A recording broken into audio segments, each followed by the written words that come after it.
Pleasant day. Herewith is my recorded presentation in regards to my dominant educational philosophy. My name is Sarah Lynn Flores from BE Ed 2B. Humanism is the philosophy that I am dominant in.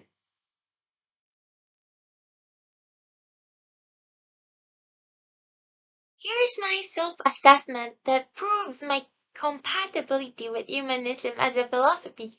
These are the items under the humanism in terms of self-assessment. Let me read to you number 3. Education should emphasize personal growth through solving problems that are real to students.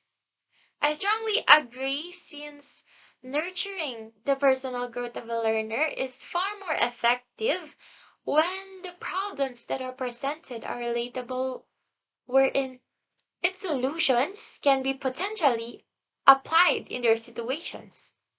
Number 13. If encouraging and nourishing environments are provided, learning will flourish naturally because people have an inherent tendency to learn. Once again, I strongly agree. The environments of the children back in their homes can impact their performance in school. A lot, actually. For some learners who are in an unhealthy environment, they attend classes to break free from their reality, and I would never like to shift my future classroom into a daymare. I would like it to feel like a home for those who can see that in their houses. Number 18. Students must learn to make good choices and to be responsible for their behavior. Of course, I strongly agree. Accountability is something that must be instilled in the mindset of young students so that they'll have a head start in normalizing it early. I've always been an advocate of being a light in this world. I aspire to educate the students that no matter what road we take, there will always be contradicting stands about it. For that reason, we must always choose what is worth it. Good or over bad, light over dark, right over wrong, and so on. Aside from that, some of them tend to not take responsibility for their actions because of the fear of punishments. Some of the negative parenting also contributes in this part, although violence should be out of the options. Number 21. Transmitting traditional values is less important than helping students to develop personal values. For this one, I agree, but not strongly. Traditional values can also serve as foundation of personal values, but it depends on the values, of course. Personally, I'd rather allow the students to shape the culture. I have this question that's perfect for reflection. Are we still defining culture or even society for that matter, or are we already letting it define us? Number 28. The role of the teacher is help create a nurturing atmosphere for students and to promote the growth of the whole person. I strongly agree. In addition to what I've said earlier that's related to this item, some of the students had to endure a lot back in their houses, and I'd like the school to feel like a safe place that reassures the children. The sum of my self-assessment led to a conclusion that I am a potential humanist educator who considers learning from the perspective of the human potential for growth, becoming the best one can be. That's accurate, since I've always wanted to outgrow myself and become the best of me. I would also love that for other people. I'll continue. The shift is to the study of affective as well as cognitive dimensions of learning. Indeed, I aspire to have a balance in following my heart and mind in everything that I do. Beliefs include human beings can control their own destiny. Wow. Biblically speaking, I believe in a greater plan of God, which contradicts this belief. Although I support that we must take part of the plan and move, not just to sit around and wait that everything will magically unfold for us. Next, people are inherently good and will strive for a better world. That's nice. People are free to act but must be responsible. Of course. Yes.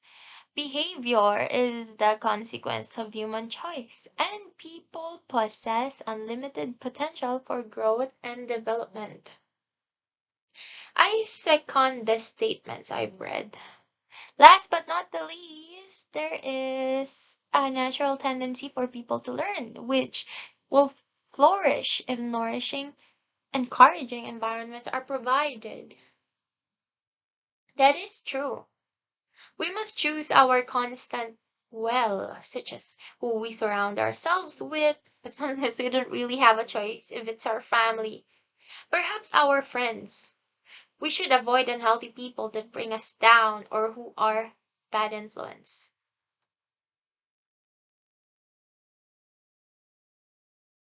As I move further, I've included the concept and implication of my dominant educational philosophy to teaching and learning for discussion.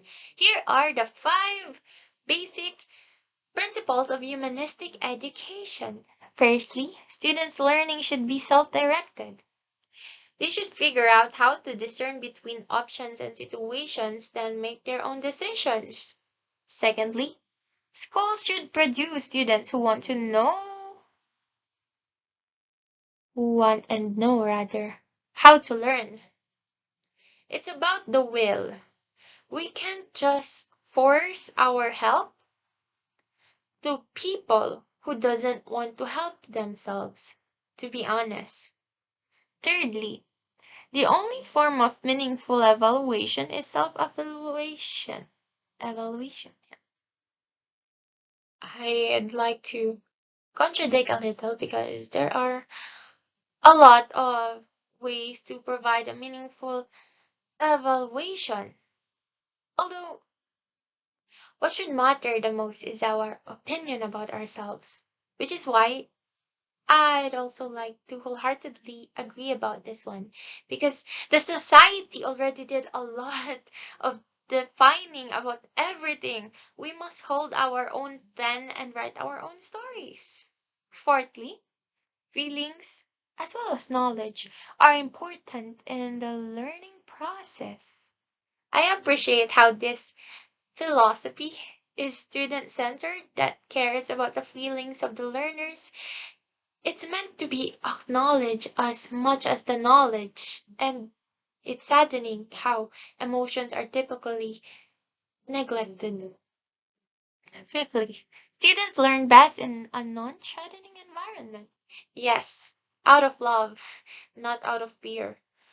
No pressure or scary punishments. I want my future students to learn at their own pace.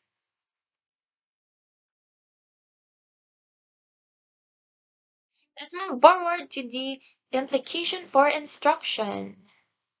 Instruction should be intrinsic rather than extrinsic. Instructional design should be student-centered. As in, there will be a lot of involvements that makes the learners feel like they belong. Students should learn about their cultural heritage as part of self-discovery and self-esteem. It will give them sense of origin and if they're fortunate enough, perhaps a sense of purpose as well. Curriculum should promote experimentation and discovery, open-ended activities. Hmm. Yes, I say break free from perfecting the strangling technicalities, scripts, patterns, or whatever guidelines. I say we adapt and go with the flow. It'll be far more genuine and it'll feel natural, making the students feel comfortable and easy to approach.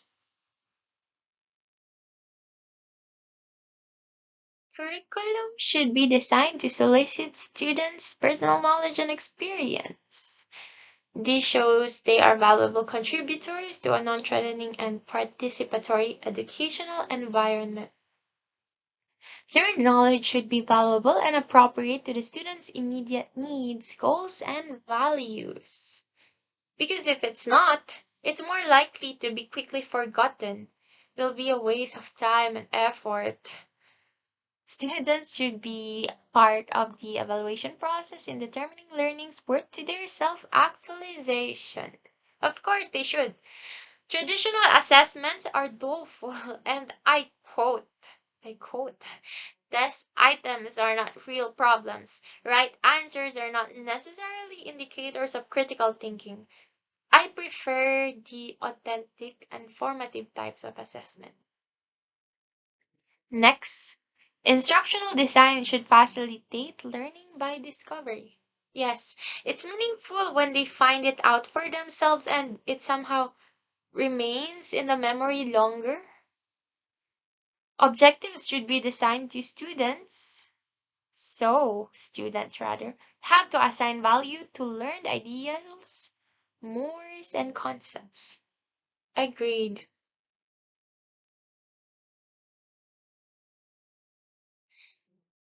Take into account individual learning styles, needs, and interests by designing many optional learning or discovery experiences. We can't just disregard the diversity. Indeed, there isn't a one size fits all, so we must break the cycle of forcing each student to progress equally. We need equity. Students should have the freedom to select appropriate learning from many available options in the curriculum.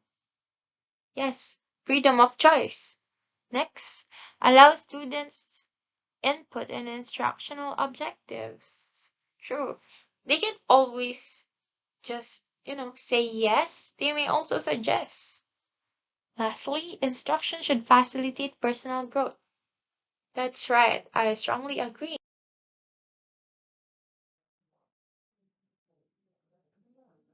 As for the student's role, the student must take responsibility in initiating learning. The student must value learning. Precisely. Accountability and love for learning. Learners actively choose experiences for learning. I'm aiming high in developing enthusiasm from my future students. Through critical self reflection, discover the gap between one's real and ideal self. Wow, yes. Learners must keep it balanced, not too idealistic, not too realistic, and not get confused in between. Be truthful about one's own values, attitudes, and emotions, and accept their value and worth. Students must acknowledge their real emotions and not dwell on toxic positivity or faking happiness. As for value and worth, it's essential to instill it early within their mindset how precious they are and that they can be capable of so many wonders in this world. Improve one's interpersonal communication skills. There should really be interactions involved, whether in pairs or groups. That's why I think it's better to let it last throughout the grading or the school year per subject for consistency and strengthening the bonds. Become empathetic for the values, concerns, and needs of others. Boundaries. Kill children rather, children can be somewhat egoistic, and it's important to help them reflect that they should be considerate about others because we're not placed in this world to be above or below each other. We are here beside one another. Value the opinions of other members of the group even when they are oppositional. Respect begets respect. They need to be conscious that it's not about winning arguments or social approval in simple ways that they may comprehend. Discover how to fit one's values and beliefs into a societal role. Yes, they should be aware that what they do is not only limited inside the borders of the classroom. Last, be open to differing viewpoints. Again, respect as well acceptance differing viewpoints. Now, moving forward to the teacher's role. Be a facilitator and participating member of the group. We need to supervise and be part of their discussions, especially when it's collaborative.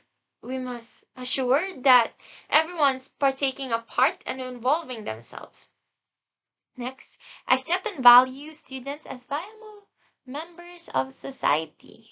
Precisely. And aside from that, we also have to accept their values and beliefs. Make learning student-centered. Hmm. Yes, like what I've said earlier, it's not about us or how easy the work is going to be. It's about the students. School is for the students, not for the teachers. That makes a lot of sense, actually. Last, for this slide, guide the students in discovering the gap between the real and the ideal self. Facilitate the students in bridging this gap. Hmm. I think as a future educator, I should be responsible enough in calming my chaos or the clash between my real and ideal self first so that I can serve as an example.